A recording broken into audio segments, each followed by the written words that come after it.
So my name's Andrew Bullen. I'm a speech pathologist and I work for ADDIC, which is Ageing Disability Home Care, which is the New South Wales government service for people who have disabilities. And I've been taking students for about 4 or 5 years now. So I work with people who have disabilities. Everyone who I work with has an intellectual disability of varying degree, going from very, very mild to profound. And most people I work with also have a secondary diagnosis. So whether it's a physical disability, a psych or a behavioural diagnosis as well. And varying degrees again. So I work in a large residence which has approximately, across our 3 sites, we have approximately about 400 people who live full-time with us.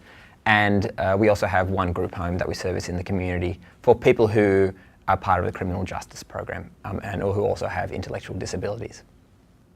I communicate the expected competencies to students through a lot of feedback through their report writing.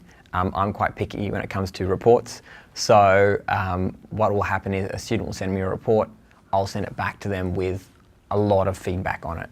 You know, simple questions like, you know, why is this happening? How do we know that this happened? How do we know that this is because of this? To really try and flesh out that thinking there. Often students freak out the first time, but it's all part of the learning process.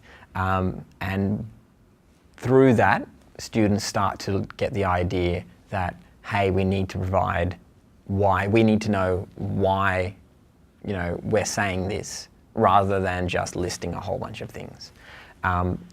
Often we'll also have feedback immediately following a therapy session or an assessment session, where we'll just sit down for 10-15 minutes and I'll just get the student to tell me what they saw, how they felt the assessment or the therapy session went.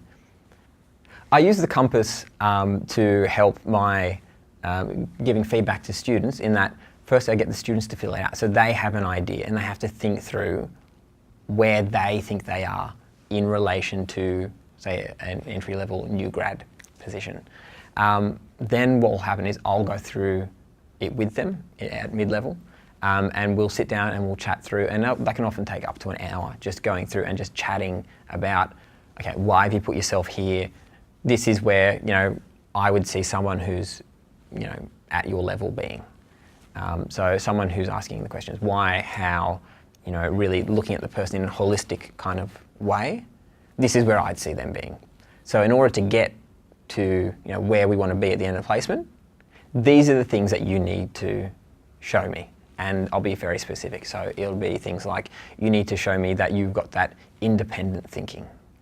You know where to go if you don't have the answer. So you're looking at other clinicians, or you're looking at journal articles, or whoever it is, you know, using the staff around you.